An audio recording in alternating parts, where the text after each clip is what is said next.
जी कैफ 4 आज के लेक्चर का आगाज करते हैं।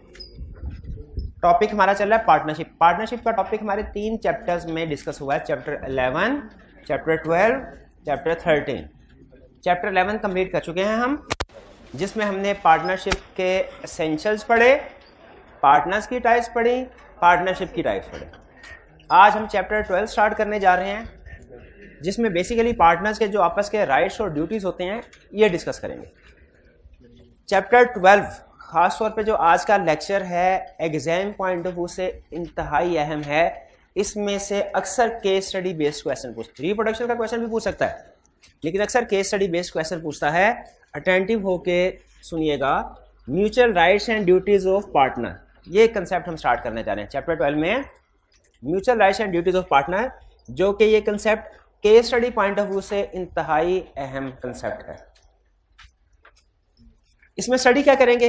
इसमें हम स्टडी करेंगे rights and duties of partner. Partner के आपस में राइट्स एंड ड्यूटीज क्या है। देखिए, एक होते हैं rights and duties third party के साथ, थर्ड पार्टी के साथ। यहाँ पे थर्ड पार्टी के साथ जो राइट्स ड्यूटीज एंड लायबिलिटीज हैं वो नहीं डिस्कस कर रहे हैं, बल्कि क्या डिस्कस कर रहे हैं? पार्टनर्स के आपस के, यानी पार्टनर्स का इंटरनल जो रिलेशनशिप है उसको हम डिस्कस करने जा रहे हैं कि उसमें हर पार्टनर के दूसरे के ऊपर क्या राइट्स हैं और क्या उसकी ड्यूटीज हैं। राइट्स एंड ड्यूटीज, लेकिन पार्टनर की एक दूसरे के साथ।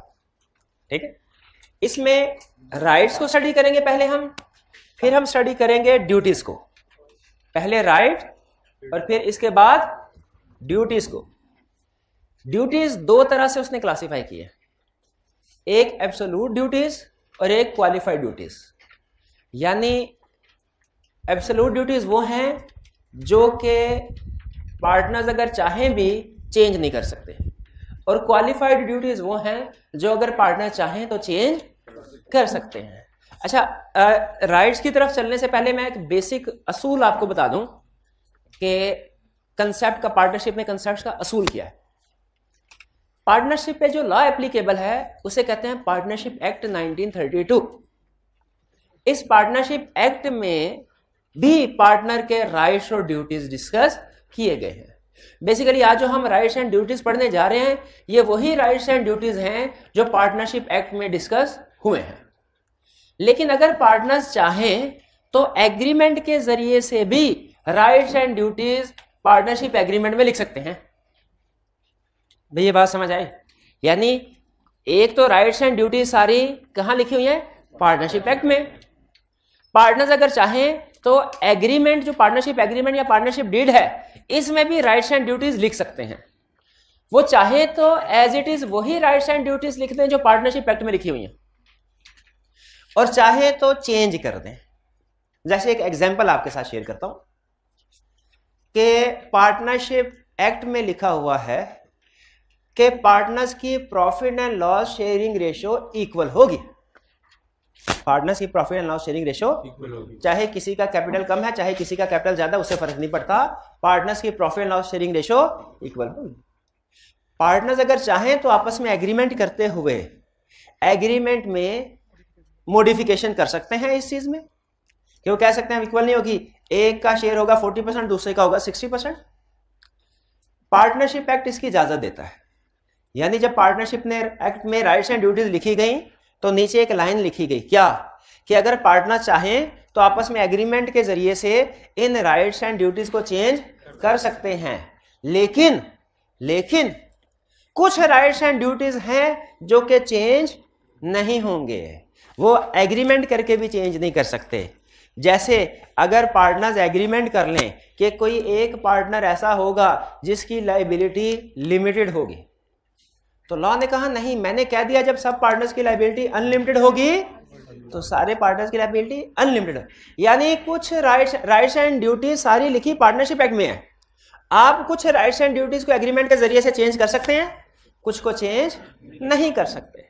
ठीक है, जिनको चेंज कर सकते हैं उनको उसने नाम दिया क्वालिफाइड का, और जिनको चेंज नहीं कर सकते उनको नाम दिया एब्सोल्यूट का। तो कुछ ड्यूटीज एब्सोल्यूट है, कुछ ड्यूटीज क्वालिफाइड है।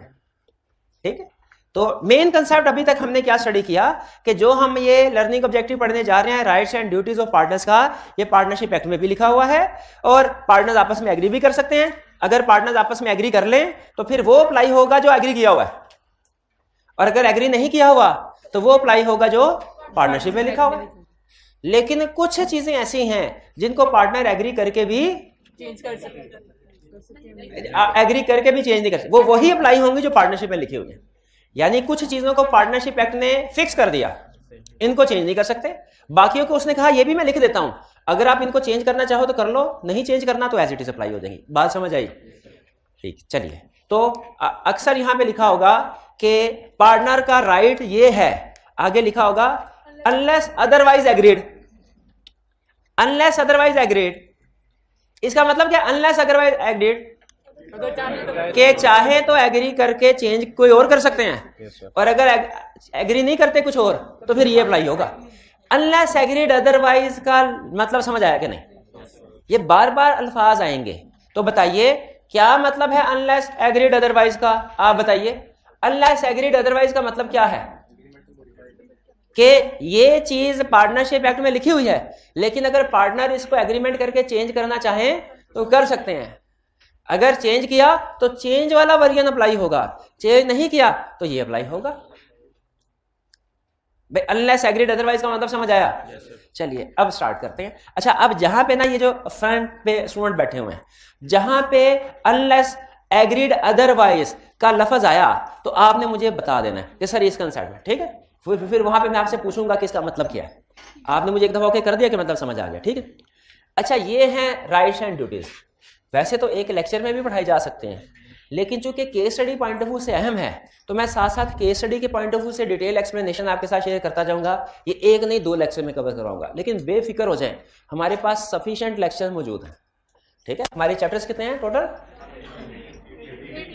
18 है, और अभी 11 चैप्टर्स हो गए, बाकी सिर्फ 7 रह गए हैं, जबकि तकरीबन आधा सेशन हमारा बाकी है, कमोबेश आधे से थोड़ा सा कम है, लेकिन तकरीबन आधा, ठीक है? कोई बात नहीं, फर्स्ट चैप्टर फिर भी हम सभी मतलब कंफर्टेबल पोजीशन पे, बेफिक्र। तो अगर इसको एक ही बजाय एग्जाम पॉइंट ऑफ व्यू से है, मैं 2 लेक्चर में कवर कर दें, कोई हर्ज नहीं।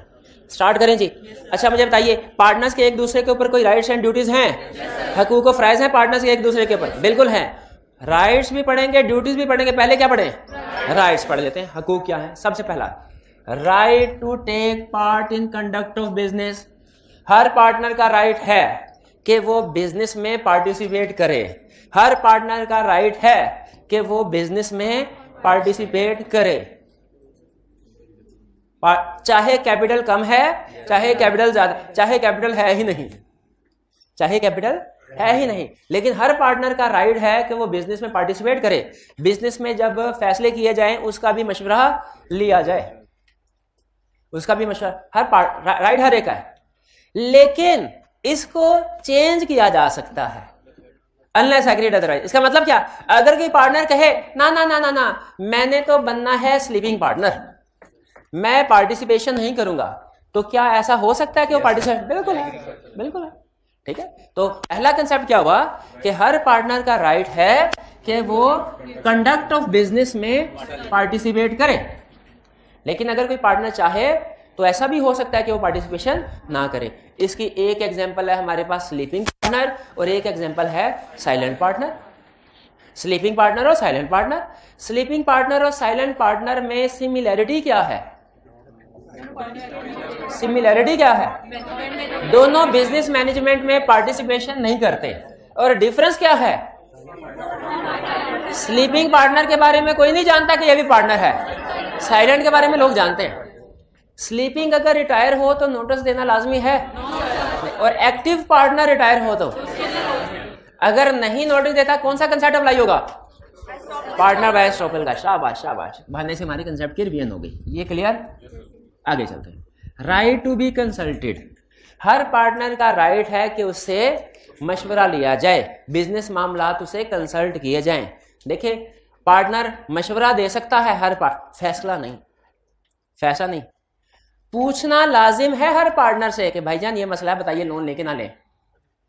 फैसला मेजोरिटी की बेस पे होगा, फैसला मेजोरिटी की बेस पे होगा। कंसल्ट हर एक को किया जाएगा, डिसीजन मेजोरिटी की बेस पे होगा। अच्छा, लेकिन ये ज़हन में रखिएगा, कुछ फैसले ऐसे हैं जो बहुत अहम हैं, उनमें डिसीजन 100% की बेस पे होगा, यानी सारे के सारे पार्टनर्स एग्री करेंगे, सारे के सारे पार्टनर की कंसेंट होगी तो वो काम किया जाएगा, वरना काम नहीं किया जाएगा। फिर से सुन लें, राइट टू बी कंसल्टेड का मतलब क्या है? हर पार्टनर से मशवरा लिया जाएगा, लेकिन फैसला किस बेस पे होगा? नॉर्मली मेजोरिटी की बेस पे। लेकिन कुछ केसेस ऐसे हैं जिनमें फैसला 100% की ऑल पार्टनर की कंसेंट होगी तो फिर होगा, वरना नहीं होगा। आप बता सकते हैं अभी तक? हमने भी ऐसे माइनर को अगर एडमिट करना है इनटू बेनिफिट्स, सारे पार्टनर की कंसेंट होगी तो फिर होगा, वरना नहीं। या इससे भी आसान एग्जांपल, ट्रांसफर ऑफ इंटरेस्ट। अगर किसी को शेयर ट्रांसफर करना किसी पार्टनर ने, सारे पार्टनर की कंसेंट होगी तो ट्रांसफर करेगा, वरना नहीं करेगा। ठीक है, सब पार्टनर और ट्रांसफर ऑफ इंटरेस्ट एक ही कंसेप्ट है, एक ही कंसेप्ट है। हाँ, पार्टनरशिप खत्म करनी हो, नया पार्टनर आना है ना, उसके लिए सारे पार्टनर की कंसेंट जरूरी है। पार्टनरशिप खत्म करनी हो, वो डिपेंड करता है, किस पे डिपेंड करता है? हाँ, पार्टनरशिप एट विल है कि पर्टिकुलर है? पार्टनरशिप एट विल है तो सारे पार्टनर की कंसेंट जरूरी नहीं है, एक ही पार्टनर नोटिस देके डिसॉल्व कर सकता है हमको। लेकिन अगर पर्टिकुलर पार्टनरशिप है फिर आपकी बात ठीक है, फिर सारे पार्टनर की कंसेंट जरूरी होगी। तो ये दूसरा कंसेप्ट समझ आ गया आपको, right to be consulted. Consult हर पार्टनर को किया जाएगा, फैसला मेजोरिटी की बेस पे होगा। लेकिन कुछ फैसले ऐसे हैं जो कि सारे पार्टनर्स एग्री करेंगे तो फिर किए जाएंगे, वरना नहीं। 3 फैसले ऐसे बताए भाई। ये दूसरा पॉइंट क्लियर हो गया, right to be consulted. Right to take part in conduct of business भी क्लियर, ठीक है। राइट टू बी कंसल्टेड भी, इसमें सरसरी कंसेप्ट क्या है? राइट टू टेक, हर पार्टनर का राइट है। और इसमें अंदर का कंसेप्ट क्या है? डिटेल वाला, अगर कोई पार्टनर चाहे तो वो स्लीपिंग भी बन सकता है। राइट टू बी कंसल्टेड, ऊपर वाला कंसेप्ट क्या है? हर एक से कंसल्टेशन ली जाएगी। और केस स्टडी का कंसेप्ट क्या है? डिसीजन मेजॉरिटी की बेस पे होंगे, लेकिन कुछ डिसीजन है 100% पार्टनर की कंसेंट से होंगे। चलिए जी, यहाँ पे क्वेश्चन पूछिए। सर, लेकिन जो एक्टिव पार्टनर होता है वो बिजनेस के डिसीजंस लेता है, लेकिन वो कंसल्ट नहीं करता बाकी स्लीपिंग पार्टनर से। हाँ, यहाँ पे राइट टू टेक पार्ट का मतलब, अब इसमें अगर कोई स्लीपिंग पार्टनर है तो जाहिर है फिर उससे कंसल्ट नहीं किया जाएगा। अगर उससे भी कंसल्ट किया जाए तो फिर वो स्लीपिंग किस चीज का है? स्लीपिंग। जब पार्टनरशिप में एग्रीमेंट हो गया कि A B C active partner होंगे, डी स्लीपिंग पार्टनर होगा, तो फिर इसका मतलब यह है अब जो फैसले डिसीजन मेकिंग होनी है वो ए बी और सी से पूछ के होनी है, डी से पूछ के नहीं होनी। उसने तो पहले कह दिया मैं बिजनेस में, उसने कहा मैं इसलिए तो कहा कि तुम रोज रोज मुझे डिस्टर्ब ना करो, तो बार बार कॉल ना करो, जो तुम मुनासिब समझते हो कर लो। जी जी बिल्कुल, कोई भी फैसला कर दे, स्लीपिंग हो गया ना पार्टनर, वो डिसीजन मेकिंग से आउट हो गया, पार्टिसिपेशन से आउट हो गया। आगे चलते हैं। Right of access to books और अकाउंट्स। अब इसमें 2 टर्म्स हैं, दोनों में फर्क बताना चाहता हूं, बुक्स और अकाउंट्स में। अकाउंट्स पुरानी टर्म है, इसका नया नाम है फाइनेंशियल स्टेटमेंट्स, फाइनेंशियल स्टेटमेंट। लेकिन चूंकि पार्टनरशिप एक्ट पुराना है तो उसमें चेंजेस अभी रिवाइज नहीं हुआ, ना करीब रिवाइज होने का कोई चांस है, तो उसमें लफ्ज अकाउंट्स ही चला। बुक्स का मतलब होता है T accounts, journal ledger trial. Accounting cycle पढ़ते हैं ना, अकाउंटिंग साइकिल, उसमें पढ़ा है जर्नल लेजर ट्रायल, उसके बाद इनकम स्टेटमेंट, बैलेंस शीट वगैरह। तो जो जर्नल लेजर ट्रायल ये वाला हिस्सा है इसको कहते हैं बुक्स, बुक्स बुक्स बुक्स। और जो income statement, balance sheet, cash flow वाला हिस्सा है इसे कहते हैं अकाउंट्स, और नया नाम क्या है? Financial statements, financial statement. तो यहां पे क्या कह रहा है? Right of access to books और अकाउंट। हर पार्टनर का राइट है कि वो अगर अकाउंट्स को इंस्पेक्ट करना चाहे अकाउंट्स को देख सकता है, बुक्स को इंस्पेक्ट करना चाहे, हर पार्टनर का राइट है अकाउंट्स को देखना चाहे अकाउंट्स को देख सकता है, बुक्स को देख सकता है। ये तो हुआ बजाहिर कंसेप्ट। अब डीप कंसेप्ट क्या है इसमें?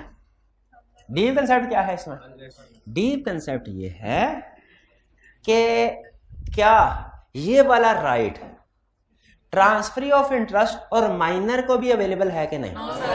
शाबाश, इसका जवाब है नहीं। क्यों नहीं? पार्टनर नहीं है। ये याद रखिएगा, जब ट्रांसफर और माइनर वाला कंसेप्ट आएगा ना, उसमें ये बुक्स और अकाउंट्स वाला चीज उधर भी डिस्कस हो रही होगी, तो उधर मैं आपको याद कराऊंगा। आप कहेंगे सर ये अकाउंट्स क्यों नहीं देख सकते?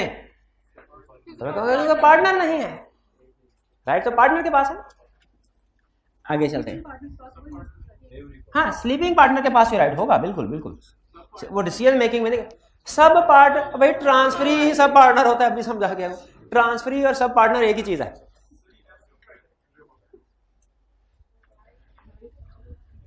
नहीं, राइट्स में एब्सोल्यूट नहीं, असल में ना राइट में क्वालिफाइड और एब्सोल्यूट की बाइफर्केशन नहीं है, ड्यूटीज में है।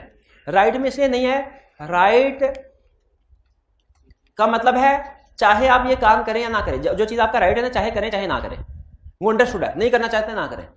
ड्यूटीज का मतलब होता है लाजमी ये काम करना है, लाजमी। तो ड्यूटीज में उन्होंने बताया कि कुछ को चेंज कर सकते हैं, कुछ को नहीं। राइट को तो हर एक को जब चेंज करना है, कोई पार्टनर कहता है नहीं मैंने ये काम करना, तो ना करे। राइट में बाय डिफॉल्ट सारे राइट्स क्वालिफाइड है। इन शॉर्ट, बाय डिफॉल्ट सारे राइट्स, क्योंकि राइट का मतलब यही है चाहे आप इस चीज के ऊपर अमल करें चाहे ना करें, राइट। ड्यूटीज के ऊपर लाजमी अमल करना। फिर राइट टू शेयर, अच्छा इसमें बुक में कोई पॉइंट तो नहीं ऐसा जो रह गया हो, सारे अच्छा आगे चलते हैं, क्योंकि बात ना असल में कंसेप्ट ज्यादा है, हर एक के अंदर कुछ चीजें हैं जो मेरे जहन में आ रही है, मैं डिस्कस कर रहा हूं, लेकिन मैं भी कोई एक आधी चीज रह जाए तो मैं नहीं चाहता कि इसकी वो केस स्टडी में टेस्ट हो सकती है। केस स्टडी पॉइंट जो बताया बहुत है। Right to share profits equally, partners का राइट है।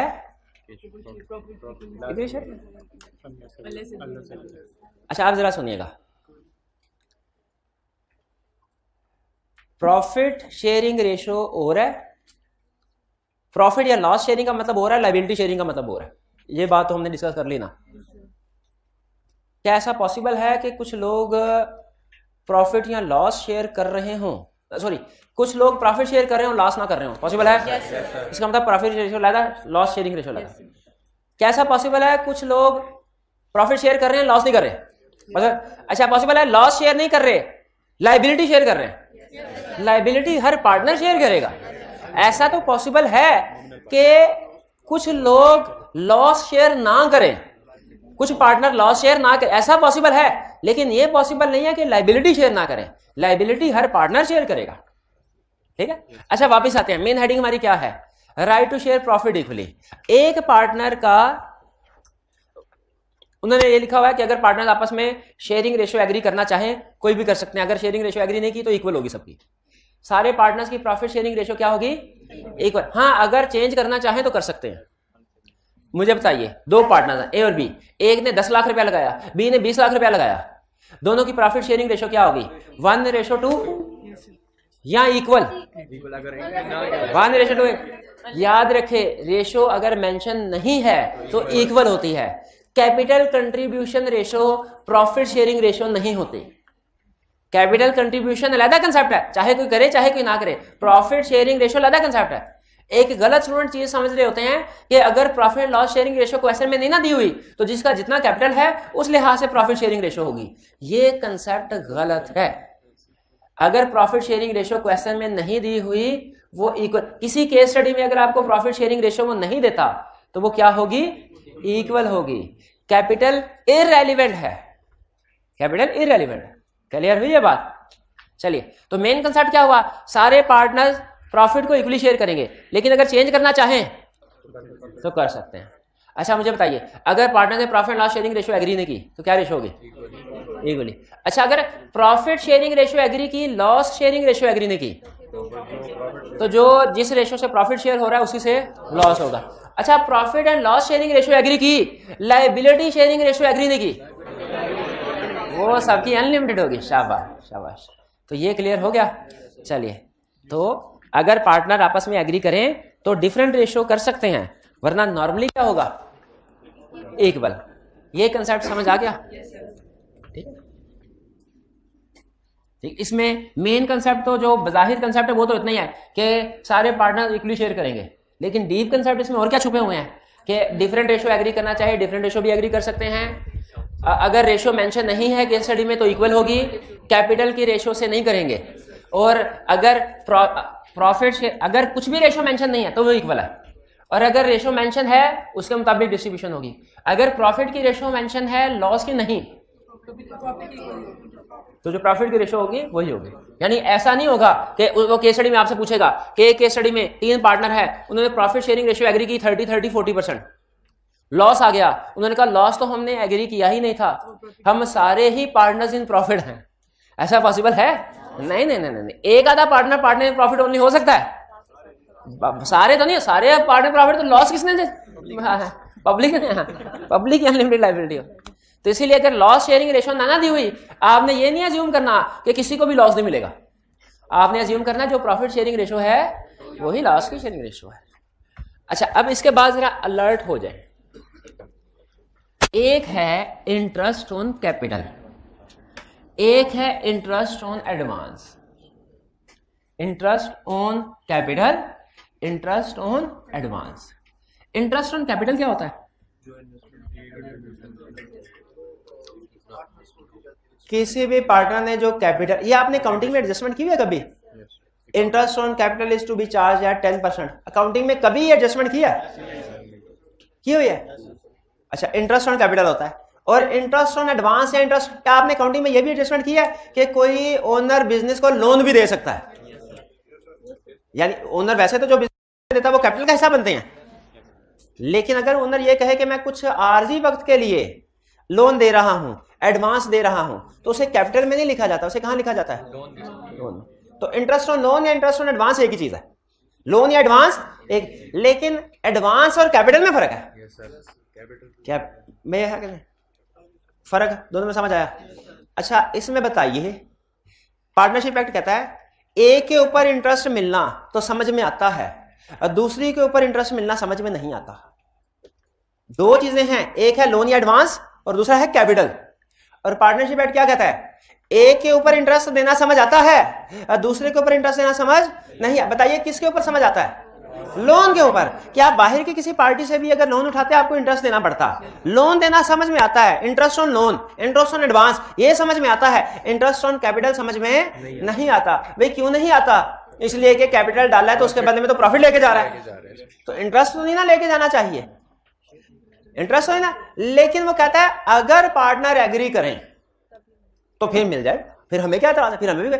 लेकिन सुन ले पहला बहुत अहम चीज, अगर पार्टनरशिप एग्रीमेंट साइलेंट है, अगर पार्टनरशिप एग्रीमेंट साइलेंट है, कैपिटल के ऊपर इंटरेस्ट नहीं मिलना, लोन या एडवांस के ऊपर इंटरेस्ट मिलेगा। कैपिटल के ऊपर इंटरेस्ट नहीं मिलना, लोन या एडवांस के ऊपर इंटरेस्ट, अगर पार्टनरशिप एग्रीमेंट साइलेंट है। साइलेंट का मतलब क्या है?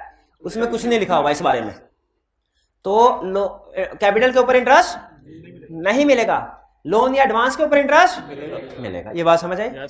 किस रेट में मिलेगा?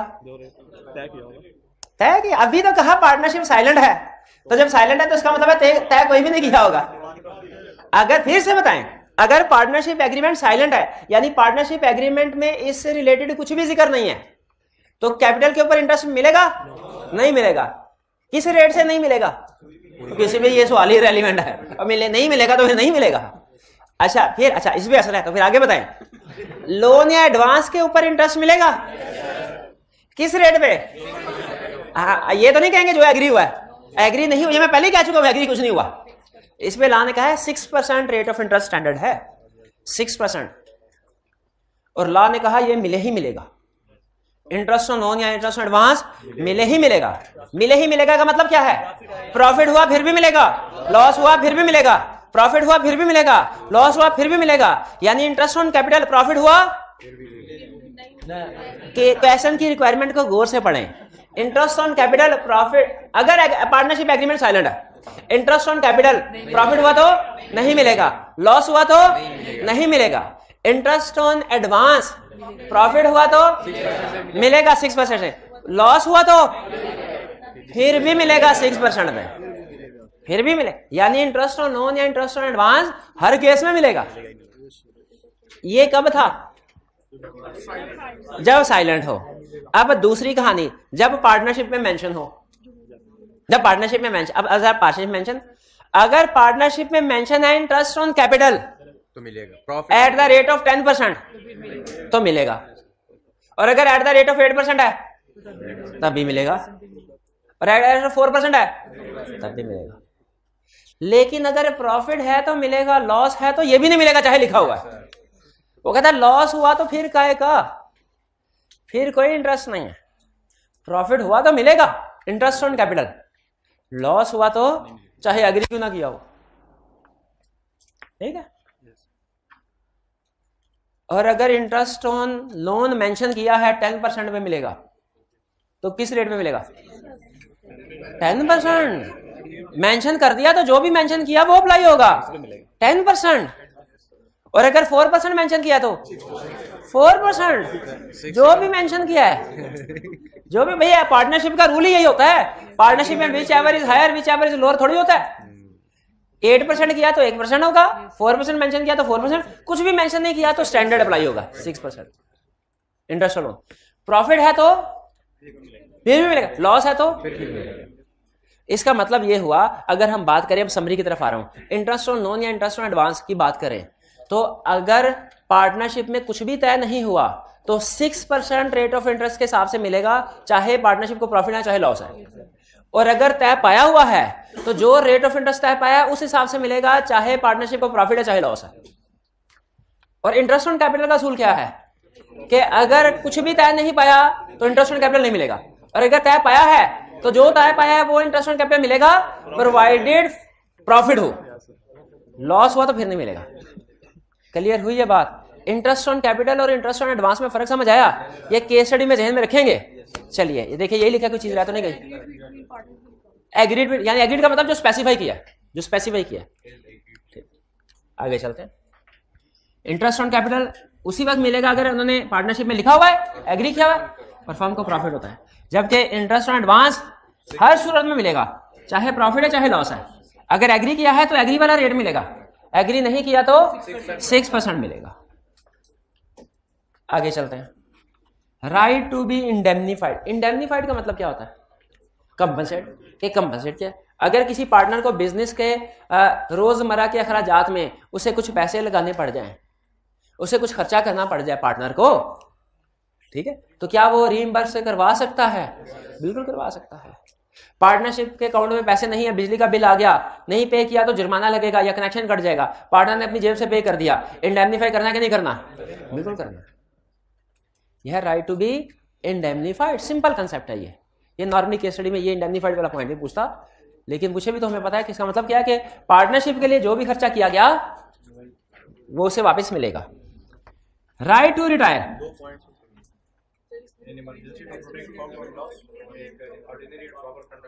हाँ, इंडेमनीफाइड। इसमें आगे दो एग्जांपल दे रहा है। एक कह रहा है कि एक रूटीन के बिजनेस में अगर कोई एक्सपेंसेस इनकर किए वो तो वापस होंगे ही, एक अगर इमरजेंसी में किए, ये इमरजेंसी वाला पॉइंट याद है आपको? ये एजेंसी वाले में भी किया था हमने कि अगर इमरजेंसी की सिचुएशन है तो अपने प्रिंसिपल को नुकसान से बचाने के लिए एजेंट अपनी अथॉरिटी से एक्सीड कर सकता है और वो डिसीजन ले सकता है, वो मुल्तान से लाहौर लेगा। उसी तरह मुझे बताइए, अगर किसी चीज से पार्टनरशिप को नुकसान होने का खतरा हो तो पार्टनरशिप को लॉस से बचाने के लिए कोई पार्टनर अपनी अथॉरिटी से बढ़ के कोई खर्चा कर सकता है? वो खर्चा उसे इंडेमनीफाई किया जाएगा कि नहीं? किया जाएगा, क्योंकि उसने अपना भला नहीं सोचा बल्कि पार्टनरशिप का, फर्म का भला सोचा। Indemnified. Next, right to retire. क्या हर पार्टनर का हक है कि वो रिटायर हो? ये डिपेंड करता है।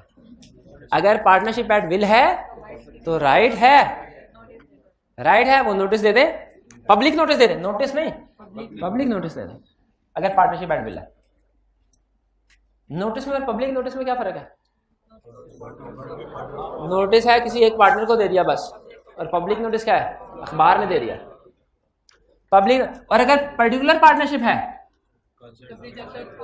तो जब तक सारे पार्टनर की रजामंदी नहीं होगी रिटायर नहीं हो सकता। इसका मतलब है right to retire partnership at will में है, पर्टिकुलर पार्टनरशिप में नहीं, उसमें सारे पार्टनर की कंसेंट जरूरी होगी। ये तो हमने पढ़ा था ना कि जब पार्टनरशिप को डिसॉल्व करने के लिए सारे पार्टनर की कंसेंट जरूरी हो तो वो पार्टनरशिप एट विल नहीं रहती। पढ़ा था कि नहीं पढ़ा था? ठीक है, वो फिर कौन सी पार्टनरशिप है? Particular partnership. और इसी तरह पर्टिकुलर पार्टनरशिप भी पार्टनरशिप एट विल बन सकती है। वो कब? जब पीरियड या प्रोजेक्ट खत्म होने के बाद भी कंटिन्यू रहे। शाबाश। Right of outgoing. अच्छा, ये भी केस स्टडी के पॉइंट ऑफ व्यू से बहुत कंसेप्ट है। ये इंटरेस्ट वाले भी अहम थे केस स्टडी में, ये हमारे फ्यूचर टॉपिक्स के हवाले से अहम। Right of outgoing partner. Outgoing partner कौन होता है? जो पार्टनरशिप छोड़ के जा रहा है। वो रिटायरिंग पार्टनर भी हो सकता है, वो डिसीज्ड पार्टनर भी हो सकता है। यानी किसी की डेथ हो गई, ये उस पर भी यही कंसेप्ट अप्लाई होगा आउटगोइंग पार्टनर वाला, और कोई रिजाइन करके चला गया उस पर भी यही कंसेप्ट होगा आउटगोइंग पार्टनर वाला। तो आउटगोइंग पार्टनर, इसके राइट क्या है? जो आउटगोइंग पार्टनर होता है ना, अगर जिंदा हो तो इसको, और अगर जिंदा नहीं है तो इसके वाली वारसान को हम दो ऑप्शंस रखते हैं, कहते हैं दोनों ऑप्शन में से एक ऑप्शन उठा लो। दो ऑप्शन। देखिए बेहतरीन तरीका तो यह है कि जब कोई पार्टनर रिटायर हो रहा है या उसकी डेथ हुई है तो आप उसका जितना भी हिसाब किताब बनता है वो उसे दे के फारिग करते हैं। बेहतरीन तरीका तो यह है, इसको कहते हैं अकाउंट सेटल करना। लेकिन अगर फर्म के पास पैसे नहीं है और वो अकाउंट सेटल करने की पोजीशन में नहीं है, फर्म के पास पैसे नहीं अकाउंट सेटल करने की, तो फिर वो क्या करे? फिर क्या करे? फिर वो दो ऑप्शंस दे। दो ऑप्शन दे। किसको दो ऑप्शंस दे? रिटायरिंग पार्टनर को या उसके रिप्रेजेंटेटिव को, लीगल दो ऑप्शंस दे। वो दो ऑप्शंस क्या है? ओके, या तो आपका जितना बैलेंस बनता है, हमने कैलकुलेट किया सर 15 लाख बनता है, लेकिन हम आपको पे करने की पोजीशन में नहीं है। पहली ऑप्शन ये है कि आप इस 15 लाख को लोन टू फर्म कंसीडर कर लें, हम इसको लोन कंसीडर कर लें और उसके ऊपर आप 6% इंटरेस्ट देते रहें, आप इंटरेस्ट कमाते रहें। और दूसरी ऑप्शन ये है, इसको हम कैपिटल समझ लेते हैं और इस पे जितना भी फिर प्रॉफिट का शेयर पहले मिलता होता था जब पार्टनरशिप में था ये पार्टनर, उसी लिहाज से प्रोपोर्शनेट शेयर अब भी मिलता रहेगा। बोले है मंजूर? क्या मंजूर है? इंटरेस्ट चाहिए कि प्रोपोर्शनेट शेयर चाहिए? अच्छा ये फैसला पहले बताइए, ये एक लीगल केस था, उसमें जज ने ये इंटरप्रिटेशन दी। उसने कहा पहले ये बताइए कि ये फैसला करना किसने है कि 6% देना है या प्रोपोर्शनेट शेयर ऑफ प्रॉफिट? ये फैसला क्या ये एग्जिस्टिंग पार्टनर्स ने करना है? नहीं, वहां पे एग्जिस्टिंग पार्टनर ने फैसला किया था कि 6% देंगे। जज ने कहा ना ना ना, पार्टनरशिप एक्ट को ध्यान से पढ़ो, ये राइट रिटायरिंग पार्टनर या उसके लीगल रिप्रेजेंटेटिव का है। वो फैसला करेंगे कि हमें क्या चाहिए, हमें 6% इंटरेस्ट चाहिए या के शेयर ऑफ प्रॉफिट। ठीक है, अगर तो वो रिस्क टेकर हुए तो क्या ऑप्शन सेलेक्ट करेंगे? प्रोपोर्शनेट शेयर ऑफ प्रॉफिट, क्योंकि इसमें रिस्क क्या है कि नुकसान हो गया ना तो पैसे कम हो जाएंगे, जबकि लोन में प्रॉफिट लॉस से कोई फर्क नहीं पड़ता, जो इंटरेस्ट फिक्स हुआ है वही मिलेगा। तो ये दोनों ऑप्शन दी जाएंगी, कोई एक ऑप्शन सेलेक्ट करेंगे। जो रिप्रेजेंटेटिव हैं वो कोई एक ऑप्शन सेलेक्ट करेंगे, कौन सी? या interest at the rate of 6% वाली या प्रोपोर्शनेट शेयर ऑफ प्रॉफिट वाले। तो जो वो शेयर करेंगे, जो सेलेक्ट करेंगे उसके मुताबिक ट्रीट कर लेंगे। ठीक है, तो आउटगोइंग पार्टनर का राइट क्या है कि वो या उसके लीगल रिप्रेजेंटेटिव या तो 6% इंटरेस्ट मिलेगा या प्रोपोर्शनल शेयर, जब तक कि अकाउंट सेटल नहीं होता। अकाउंट सेटल हो जाए तो फिर वो गया। Clear? Next, variation in partnership. अच्छा, मैंने आपको याद है इस जगह पे एक कंसल्ट बताया था, राइट टू बी कंसल्टेड में, क्या मशवरा सबसे होगा, फैसला किस बेस पे होगा?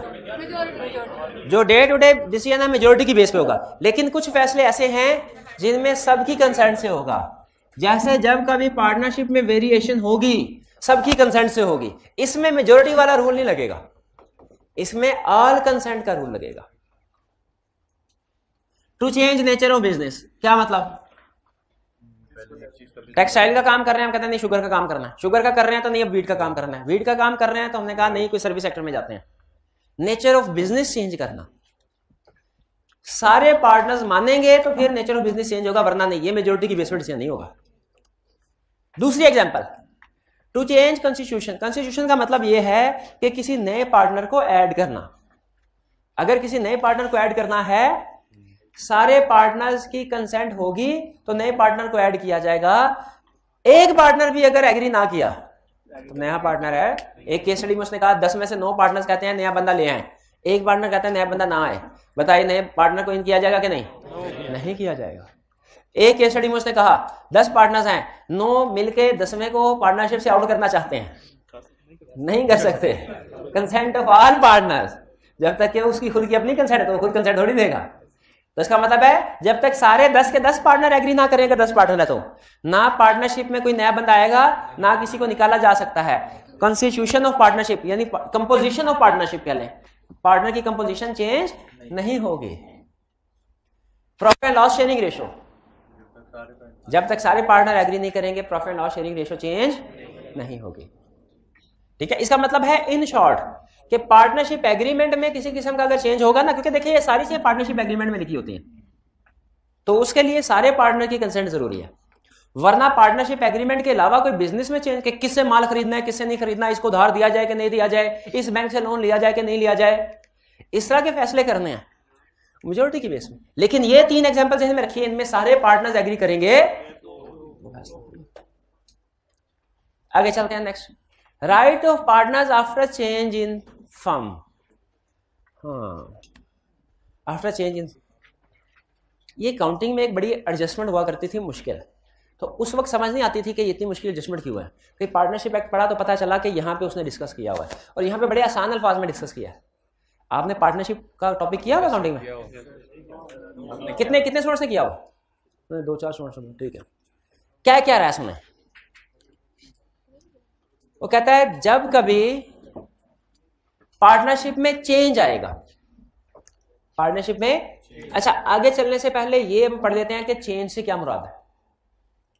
चेंज से मुराद है पार्टनरशिप की कंपोजिशन चेंज होगी, यानी नया पार्टनर आएगा पुराना चला जाएगा। ये ऊपर हमने पढ़ चुके हैं, कॉन्स्टिट्यूशन या कंपोजिशन में चेंज होने का ये मतलब है।